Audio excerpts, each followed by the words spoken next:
mind me if I look a little grimy right now. It's my day off. I don't really like dressing up or anything, so I just got out of bed like maybe 2 hours ago. I've been so caught up on Red Dead Redemption 2, guys. I'm sure you guys know what game that is. That game's been keeping me up late at night just playing. Like, I'm hooked. Kid you guys not, I've been getting a lot of DMs and a lot of Snapchats, a lot of just messages on what to do to your car. I've already talked about this plenty of times. I cannot choose what you're gonna do to your car. I can tell you what I did, but what I can tell you is the top 5 things to do to your Honda Civic Si. And this actually goes for all generations, not just the 8th gen. You can take this as the 9th gen, and you could also take this as the new 10th gen coming up. Even the other ones that are beyond this. Again, these are just my opinions. Doesn't necessarily mean this is what you should get, but this is what I recommend. Again, there is no real order on what to get these parts on, or what kind or what brand. Just know that you get what you pay for. Some things I did cheap out on because, I mean, everybody wants cheap, quality, reliable parts. And some things I actually spent money on. Some things I bought new, some things I bought used. Just depends on what the, I guess, situation you're in.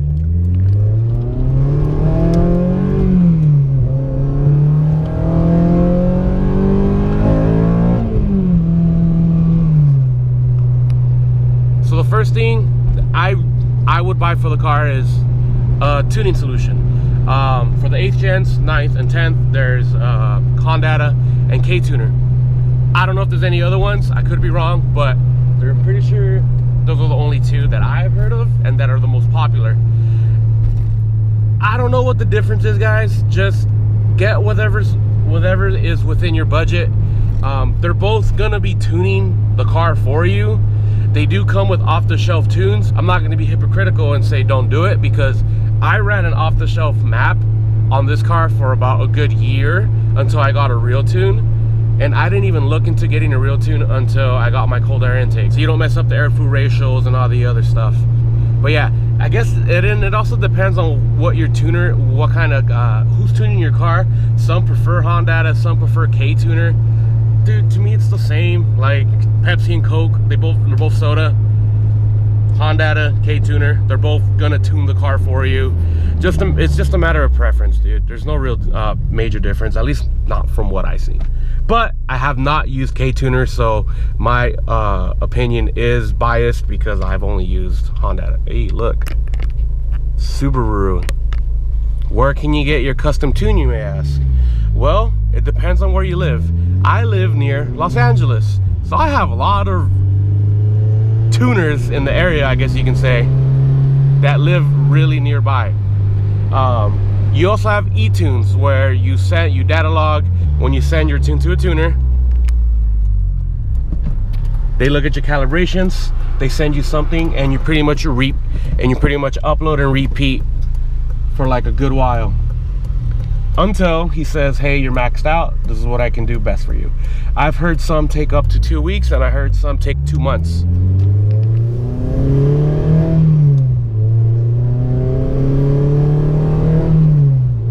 As of right now, I am DardanTuned from San Diego. I'm a 212 wheel horsepower, and that doesn't seem like a lot, but dude, my power curve on this car, woo, so much better mid-range. Like, I think VTEC is set at 48 for me, and I redline to 82. Next thing you can get for the SIs, guys, cold air intake. Not a short ram, a cold air intake. There's a lot of different options to go with. Yes, I've seen people do good numbers on a short ram intake, but I prefer the noise of a cold air intake.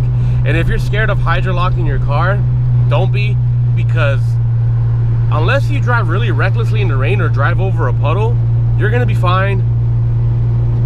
You should be fine. But if you do have one of those, I think it's the K-Tuner one, where it's a hybrid, where it's a cold air and it shifts back to a short ram, then by all means, you know. But if you get a short ram intake, you are going to get a lot of heat soak, and you will lose potential power. How much power? I don't know, not a lot, but I guess it just goes by preference. I personally have the Skunk 2 intake.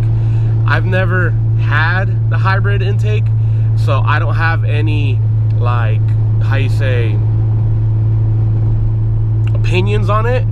But the main reason why I got the Skunk 2 intake is because last Black Friday for 2017,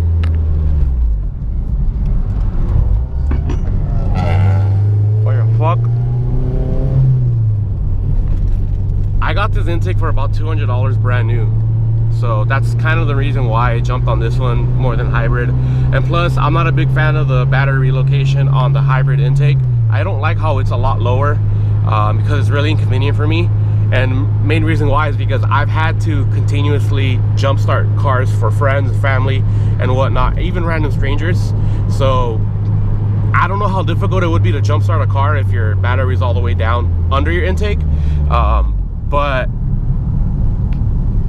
that's the main reason why I got the Skunk 2. It's because it was a lot cheaper, brand new. And I mean, I've heard people are always debating which one to get, Skunk 2 or hybrid. Honestly, just get whatever's within your budget range. Power range, you're gonna get you're gonna get maybe a little bit more, if not the same with each other, dude. It's gonna go based off of the temperature. It's gonna go based off of the weather, the temperature, and your tuner. That's it. Just heed my warning. Skunk 2 intake was a pain to install.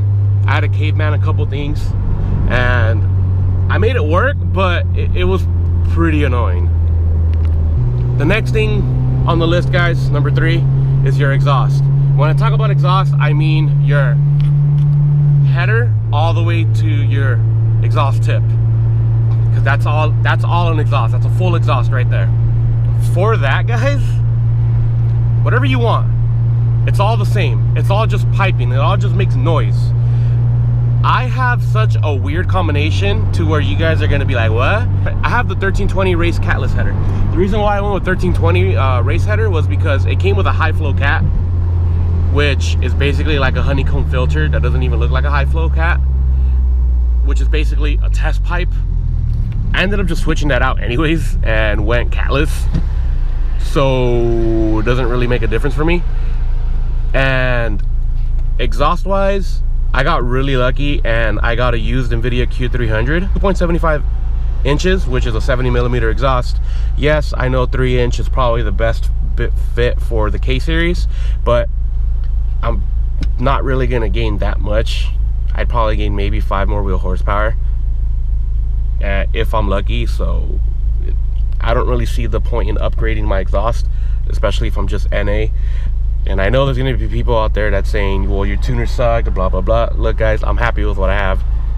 It's all good. As you can see in the video, I have the full race muffler. I don't have a full race exhaust. I have a full race muffler.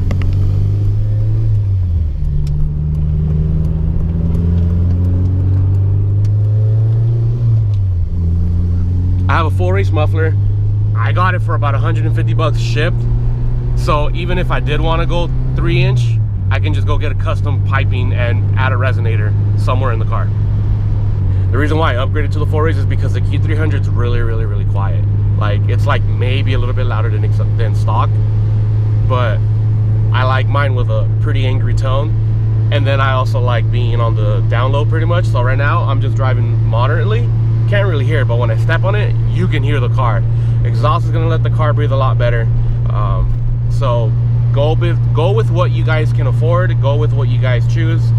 Videos don't do justice on how these cars sound in real life, because on videos, every single Honda, let me rephrase that, majorities of Hondas sound like fart cans, and I agree. But when you hear them in person, they sound a lot better.